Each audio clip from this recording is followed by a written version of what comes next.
Tutorial, I'm going to show you how to use Wikipedia in order to gain access to scientific literature. Now, Wikipedia is a pretty decent encyclopedia. Studies have shown that it is roughly as accurate as the Encyclopedia Britannica, one of the most famous encyclopedias ever printed, also now available online. So that's not too bad. But that still doesn't make it scientific literature. Wikipedia does cite scientific literature, but what it does is it distills the essence of that information into basic articles. So all of that argumentation, all of that historiographical debate, all of those citations from the sources, all of that's missing. So it's not scientific literature itself, even though it is often based on it. I am interested in writing a paper about Herodotus's relationship with history. Now, that's probably a little too specific for Wikipedia, so what I'm just going to do is type in Herodotus. Why is this interesting? As the introduction informs us, Herodotus is known as the father of history. So we have a little introduction, a picture, we have the basic information, biographical, and then we have the contents of the article. What we're interested in is the notes and the further reading. The notes correspond to all of these little numbers. Now, not all of them are to scientific information. For example, this one links to the New Oxford American Dictionary. That's not a scientific source. It's a reference work, but it's not scientific literature. It's essentially kind of another Wikipedia. Now, we could look at the notes just by running our mouse over them and seeing what comes up. In this instance, a translation of one of Herodotus's own works. However, that's not the most efficient way to do it. The most efficient thing to do is just to click Notes. And then you can see what the Wikipedia article is based on. Then you look down the list, you see what the citations are. You're looking for two things: scientific articles, essays and chapters in scientific collections, and books of scientific literature. In particular, things that relate to Herodotus's relationship with history.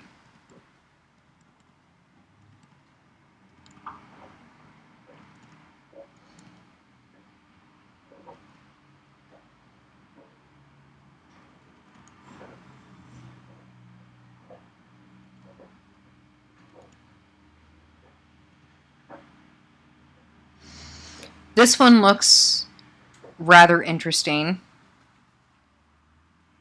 Myth in Greek history. There is an ongoing debate about the role that myth played in Herodotus's history and his relationship with myth. So this could be an interesting piece of scientific literature. So what I'm going to do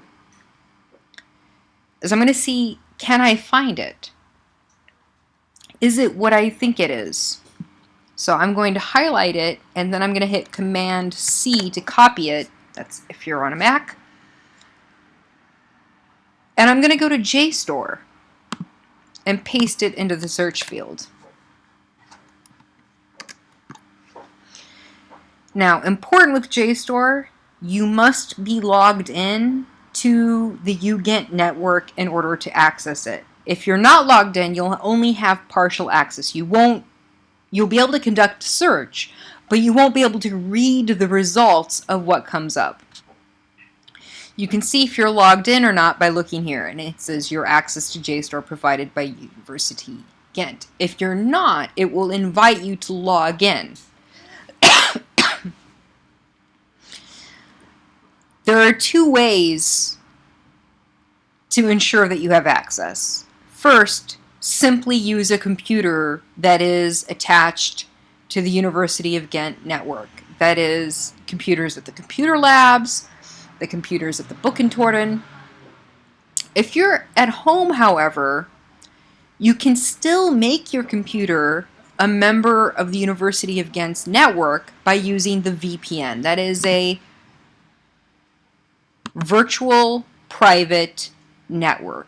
And the help desk at the ICT will tell you how to do this. Now, there are instructions in English and there are instructions in Dutch.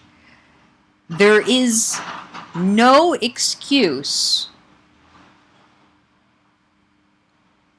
for not being able to log in this way. Follow the instructions, download the VPN client, and get your computer set up to be a member of the University of Ghent network. Don't leave it to the last minute. Do it as soon as possible. Then it's always there when you need it. And you don't need it just for JSTOR, but for many of the databases that our library has access to, you must be logged into the UGent network. I am logged in, so I'm going to come back to JSTOR and we're going to hit search. And immediately the article comes up, Myth and Greek Historiography by A.E. Wardman in Historia. Click on the title.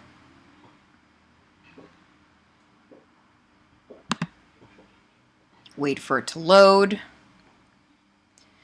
And you'll see when it comes up, you have several options. You can read it online, and that's good for scanning it and deciding, is this something that I really want or need?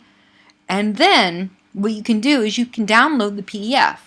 And when you click download PDF, you accept JSTOR's terms and conditions, and then it will automatically load the PDF onto your desktop.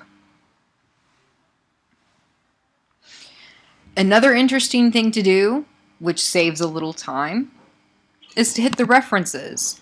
And then you can see what sources and what scientific literature this article is based on. That gives you access to even more scientific literature.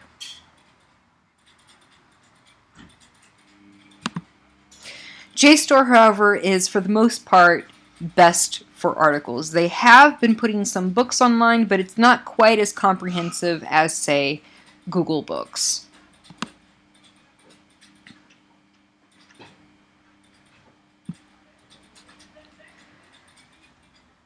This one also sounds interesting.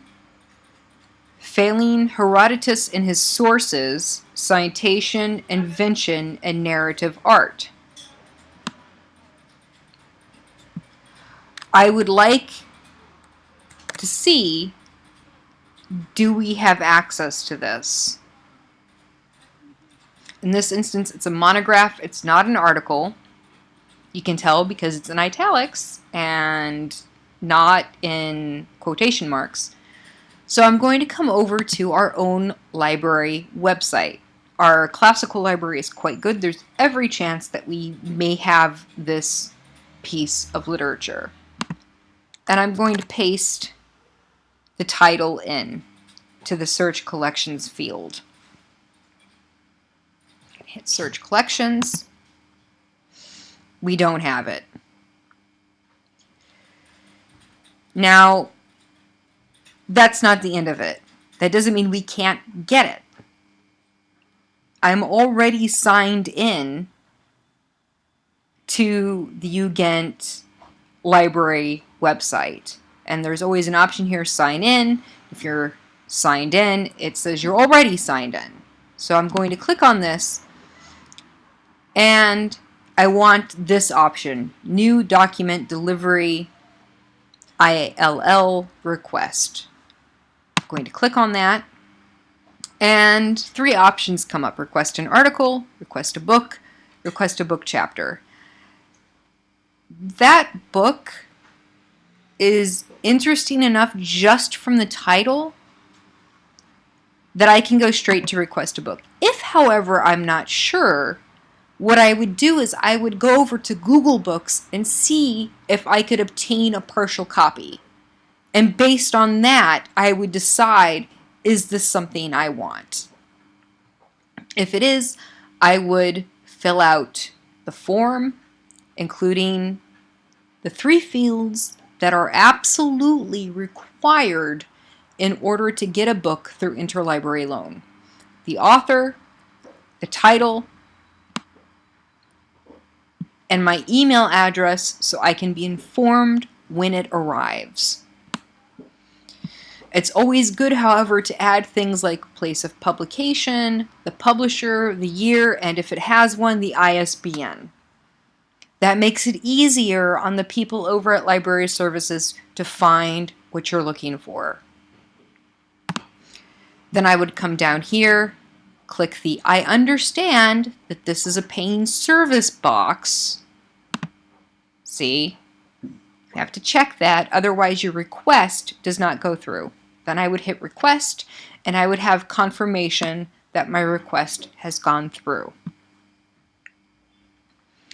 There are, however, further things that we can do over at wikipedia.org in order to find scientific literature.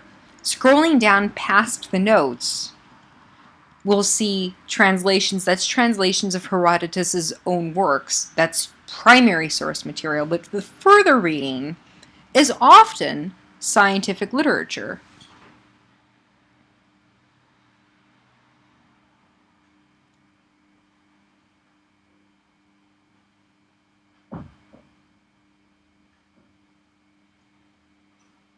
This one by Hartog looks especially interesting. The invention of history, the prehistory of a concept from Homer to Herodotus. It's in History and Theory. That's a really good scholarly journal, and I'm sure that it's available at JSTOR. So I could get this entire thing right away. Go back to JSTOR. Go to Home, paste the title into the search field, hit Enter, and indeed it comes up. So I have access to that article. And that's great. So just by using Wikipedia, I've already gained access via interlibrary loan to 1 book and via JSTOR to 2 articles. However, there's one other thing that you can do to help you find scientific literature, and in particular, things that have been published more recently. This was published back in 2000. What I can do is I can come over to Google Scholar and I can paste that title into the search field. Make sure just articles are published, not patents and not case law. For historians, that's generally of less interest. In this instance, we just want the articles. Hit search, and it comes up. Access PDF from jstor.org. We already have access. That's not what we want. What we're interested in is who has cited it. See? Right under the title at the start, it's been cited by 26 people. Now, that is a pretty good number of citations, but that doesn't tell you what type of citations they are. This is the same problem as the Web of Science Citation Index.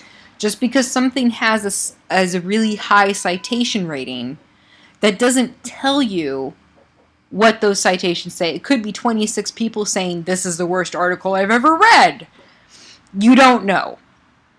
So you have to go a little further. And this will lead you to things that have been published since 2000. So you can get more recent literature this way. So you hit cited by 26, and it brings up all the things that have cited that particular article. Some of which you'll have direct access to either via PDF from JSTOR.org or the full text at UGent, which runs through JSTOR.org. This way you immediately have access to a wide body of scientific literature on your subject. That's the proper way to use Wikipedia.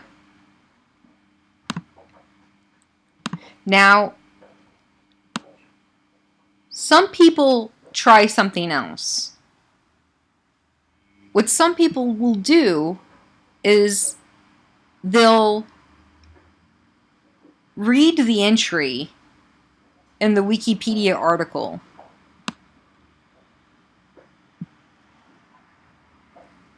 and they'll come to something that sounds interesting for their work. For example, although Herodotus considered his inquiries a serious pursuit of knowledge, he was not above relating entertaining tales derived from the collective body of myth, but he did so judiciously with regard for his historical method, by corroborating the stories through inquiry and testing their probability. And then they'll cite the one article that we already looked up. They'll basically just copy the citation directly into their paper. That is not proper scientific method. The problem here is that this article may very well say that very thing on page 403. But you personally don't know that. You're relying, in that case, on someone else's reading of that article. You're resting your reputation as a historian on an unknown third party. That's not a safe thing to do. And if you do it too often, sooner or later, you will get caught out. And once your reputation is damaged that way, you can't get it back. You will forever be known as a sloppy historian. And not just that, but you could easily get caught out just on the wording.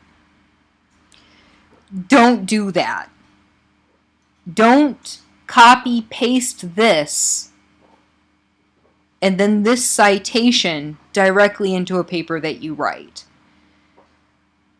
There are programs which we do use at the University of Ghent that check for that kind of thing. If you do that, that's plagiarism.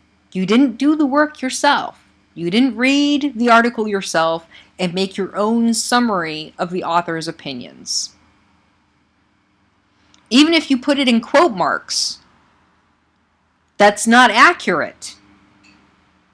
Because you don't know who wrote this. You don't know who made this summary. It's not a proper citation. So Wikipedia can be used, but the most useful parts are down here in the notes and in the further reading. And when you use it in conjunction with Google Books, JSTOR, the University Library, and Google Scholar, you will gain access to a wide body of actual scientific literature. That is the proper way to use Wikipedia.